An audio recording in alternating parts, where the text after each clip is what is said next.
امام وہ ہے کہ جسے اللہ اپنے صفات کا مظہر بناتا ہے. یعنی اس کے معنی یہ ہے کہ اگر دیکھنا ہو کہ اللہ کے پاس کتنا علم ہے تو امام کو دیکھو تب سمجھ میں آئے گا کہ اللہ کے پاس کتنا علم ہے. اگر یہ سمجھنا ہے کہ اللہ کے پاس قدرت کتنی ہے تو امام کو دیکھو تب معلوم ہوگا اللہ کے پاس قدرت کتنی ہے. اگر اللہ کے اختیار کو دیکھنا ہے تو پہلے امام کو دیکھو تب سمجھ میں آئے گا کہ اللہ کے پاس. اس لیے کہ امام کے پاس جو کچھ ہے وہ اللہ ہی نے تو دیا ہے. جسے اللہ نے دیا ہو اس کا علم اگر اتنا زیادہ ہو تو دینے والے کا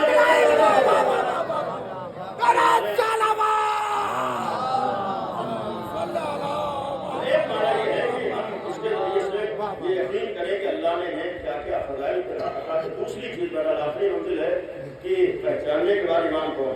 اور امام الحمدللہ ہمارے ایک نہیں بلکہ ہمارے 12 امام ہیں. آج بھی ہمارے امام ہیں. آج بھی امام حسین کا وارث, آج بھی امام علی کا وارث ہے. اور کوئی فرق نہیں ہے. آج بھی اسے اللہ نے امام بنایا, اسے بھی اللہ نے امامت دی ہے. آج بھی پردے بیت میں موجود ہے, آج زندہ ہے وہ امام. ایسا نہیں کہ زندہ ہوگا, نہیں. 255 ہجری میں وہ امام دنیا میں آ چکا ہے, ولادت ہو چکی ہے.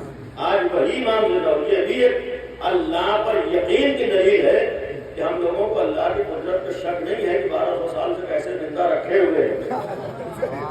جن لوگوں کو اللہ پہ یقین نہیں ہوتا وہی لوگ سوال کرتے ہیں کہ اتنے سال سے کیسے زندہ ہے. پہلے اللہ پر یقین کرو, مانو کہ اللہ صاحب قدرت ہے. اللہ جس کو دینا چاہے دے سکتا ہے.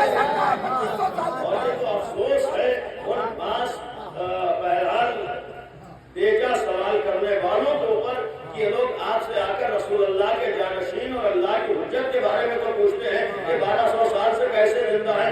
آج تک ان لوگوں نے نہیں پوچھا کہ شیطان اتنے سال سے کیسے زندہ ہے.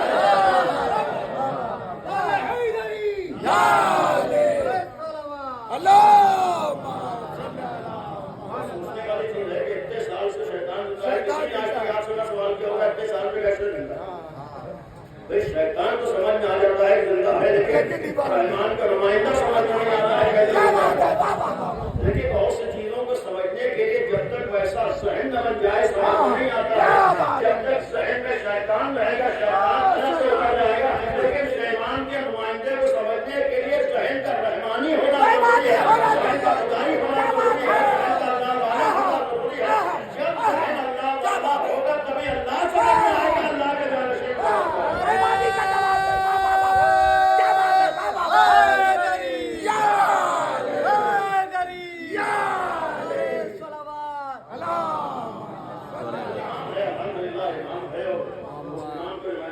پہچاننا ہے. دوسرا مرحلہ کرتے ہوئے کہ آج ہماری ذمہ داری ہے. ابھی کچھ چیزیں سنجیدگی سننے والی ہیں کہ امام کے سلسلے میں ہماری ذمہ داری ہے. معرفت امام کے معنی یہ کہ ہمیں کیا کرنا ہے. معرفت امام کے معنی یہ ہے کہ پھر اگر امام کو مانا ہے تو ہم کو کیا انجام دیا, اور پھر تاریخ کو نگاہوں میں رکھنا ہے کہ جب معرفت نہیں تھی تو نتیجہ کیا ہوگا. یہی تو غور کرنا ہے. آج ہم کربلا کی یاد کیوں مناتے ہیں؟ اسی لیے تو مناتے ہیں کہ اگر لوگوں نے امام کو پہچانا ہوتا, معرفت ہوتی, یہ نوبت نہ آتی. ایک جملہ اور رسول اللہ کے بعد جیسے سب کو معلوم تھا کہ علی ابن ابی طالب کیا ہے, لیکن معرفت نہیں تھی. اور یہی معاملہ ہے کربلا میں بھی. یزید کے لشکر میں جو لوگ آئے تھے ایسا نہیں تھا کہ کسی کو نہیں معلوم تھا کہ حسین ابن علی نبی کے نواز ہیں. ایسا نہیں تھا کسی کو نہیں معلوم تھا کہ حسین ابن علی کون ہے. اور خود حسین ابن علی صاحب اپنے کو پہچانوایا, میں کون ہوں, میرا تعلق کس سے ہے. 22 بار مسلسل خطبے دیے. تو جو لشکر یزید تھا اسے معلوم تو تھا کہ حسین کون ہے, لیکن یہی تو ایک امتحان ہمارے لیے قابل غور ہے منظر کہ جاننا اور ہوتا ہے, پہچاننا اور ہوتا ہے. جانتے تھے کہ حسین کون ہے, اور خالی امام حسین کو نہیں جانتے بلکہ یہ نہیں جانتے کہ یزید کتنا فاصلہ پا جائے گا. یزید کے لشکر میں اثر کا معلوم تھا کہ حسین ابن علی نبی کے نواسے ہیں, حق ہیں, جنت کا راستہ ہے.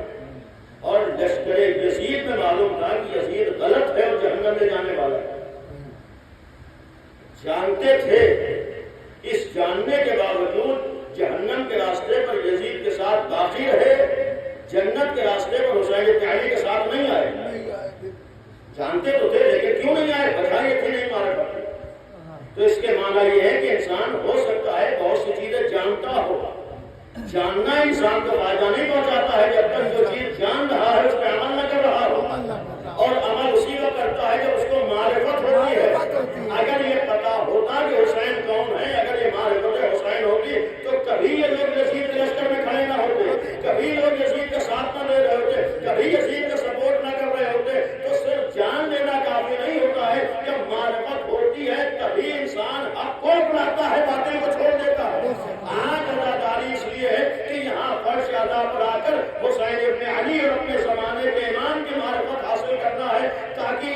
جو ہماری ذمہ داری ہے اسے ادا کر سکے.